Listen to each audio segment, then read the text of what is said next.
para prestar atenção nessa conversa. Como cuidar da saúde das crianças nesta estação que é o outono? É uma estação que as temperaturas costumam variar bastante e aí já viu, né? Como que fica a saúde dos pequenos? Eu convidei a médica pediatra Marlana Kusama para ajudar a gente nessa tarefa. Tudo bem? Tudo bom, Seja boa bem-vinda. Boa tarde. Obrigada. Quando a gente fala de saúde no outono, essa questão que a gente estava comentando, né? De manhã tá frio, de tarde tá calor, à noite tá frio de novo. Tem alguma coisa que a gente pode fazer?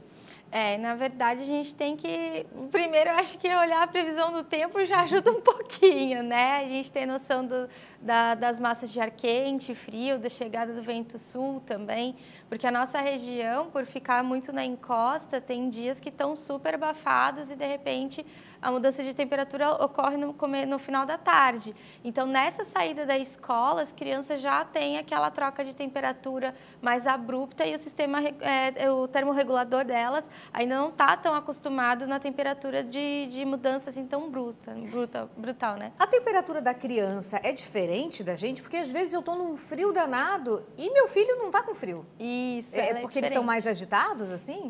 Isso. Os bebezinhos, eles têm o sistema termorregulador mais tardio, né? Então, eles têm mais devagar. Por isso que quando eles perdem temperatura e aquecem, sempre de forma mais lenta e acaba sendo mais agressiva. Então, quando eles estão hiperaquecidos, eles aquecem de verdade. Quando eles perdem calor, eles perdem bastante calor, mas de uma forma mais gradual.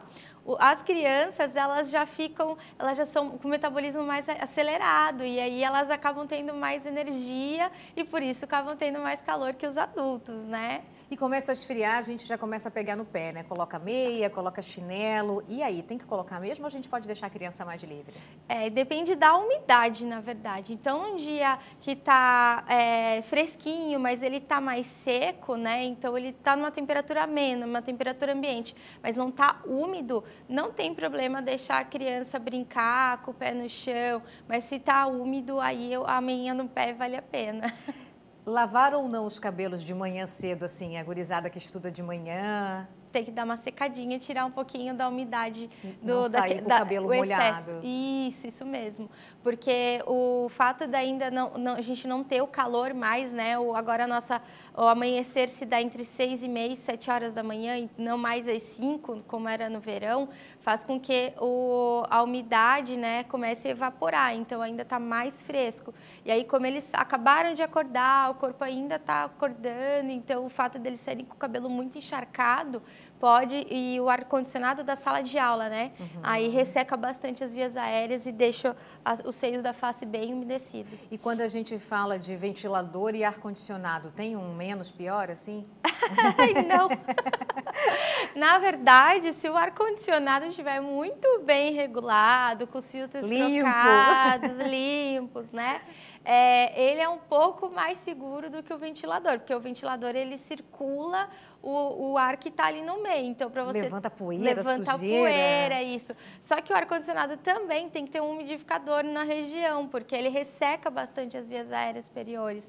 Então, para quem tem rinite, para quem tem as famosas ites, eles são complicadinhos. Você está falando sobre ressecar, é importante a gente lembrar a criançada da água, né? Porque conforme... No calor a gente não precisa, a criançada está ali, está brincando, está tomando água, mas nessa época que começa a ficar mais fresquinho, vai diminuindo o consumo, né? Isso.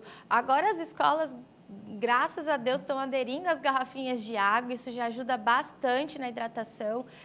A gente tem um consumo maravilhoso da água das crianças, então hoje em dia as crianças preferem muito mais água do que outros tipos de líquido, né? Suco, refrigerante. Então você pode ver que o perfil das crianças mudou bastante e isso, uma boa responsabilidade é o fato delas tomarem água na escola. Então, se a sua escola não tem a garrafinha de água, não incentiva, comece a incentivar que isso ajuda bastante elas tomarem bastante água ao longo do dia.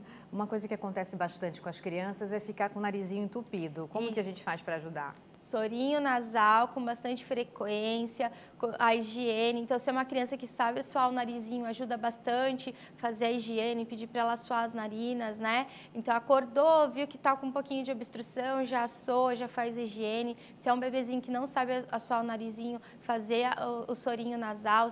Eu tenho medo de fazer com a seringa. Existem os dispositivos próprios para isso. E o sugador também nos bebezinhos menores. Tem um agora que é um spray, né? Mas ele é forte, tem que tomar cuidado, senão você tira o nariz do lugar. Isso, porque... Você aperta, Exato. o spray vai no olho. Exato. Então tem que aplicar, porque ele vai mais pela pressão do jato do que pela quantidade de líquido. Então ele é pela pressão mesmo. Então tem que posicionar bem a criança, fazer a lavagem nasal com a cabecinha bem para frente, aí ajuda bastante na limpeza das vias aéreas. Você estava falando da questão da higiene, né? Eu acho que a gente deve continuar incentivando a questão do álcool em gel, porque se uma criancinha está gripada na sala, aquilo se propaga de um jeito, né? Sim, gente. Os hábitos de higiene, na verdade, só começaram. Agora as etiquetas devem se perpetuar. Então, álcool em gel, não tem onde você sabe que você vai num ambiente que não tem onde você lavar a mão, sempre ter o álcool em gel na mãozinha. A gente sabe que os estabelecimentos comerciais diminuíram um pouquinho isso, né? Mas, assim, tenham na bolsa de vocês, isso vale muito a pena. Eu acho legal porque a criança está com isso nela, nesse momento, por causa da pandemia. Isso. Então, acho que a gente, como responsável, tem que incentivar, continuar com álcool em gel, porque higiene nunca é demais, né? Não, com certeza. E se tiver um caso respiratório, às vezes alérgico, uma rinite, onde você vai propagar alguma partícula mais forte, usar um pouquinho da máscara até para sua proteção e para a proteção da pessoa que está do seu lado, por questão de higiene mesmo, sabe? De etiqueta, assim, de comunidade mesmo, eu acho que é super válido. Então, se você acha que você está no estado gripal, tudo, continue usando as máscaras, álcool em gel, isso tudo continua igual. Chegou uma perguntinha pra gente, uma telespectadora está perguntando, ela tem um bebê assim, quando sai, é importante cobrir a cabeça da criança ou até o maiorzinho, que às vezes a gente coloca uma touquinha quando está mais frio? Isso, eu acho válido principalmente para os lugares públicos, shopping, mercado, sabe, ambientes onde a gente vai ter alta concentração de pessoas e às vezes as pessoas querem mexer no bebê. E eu sou uma pediatra que eu falo no consultório, gente, não deixa... Tira a mão daí. Quem me conhece sabe que eu sou meio neurótica com essa coisa de ficar pegando no bebê, mãozinha, assim, eu não gosto muito não. Então sempre tem o álcool em gel, assim, não deixe as pessoas ficarem pegando muito no bebê, principalmente desconhecido, porque você não sabe onde essa pessoa colocou a mão. Na verdade, quando então, é muito novinho, nem deve ir, né? Supermercado, shopping. Isso. No primeiro filho, eu tinha se alguém pegava, eu ficava agoniada. No segundo, eu já falava, leva. Pega, ele quer o seu colinho. Isso. É que aí a gente sabe que essa época do ano é uma época cheia de vírus, assim, então a gente pede assim, porque a gente não sabe se as pessoas, como elas espirraram, qual o tipo de partícula que ela teve contato, então a gente pede para cobrir um pouquinho, até porque aí não tem muita curiosidade das pessoas. Obrigada pela participação, Marlana. Até a próxima. Obrigada a vocês. Até mais.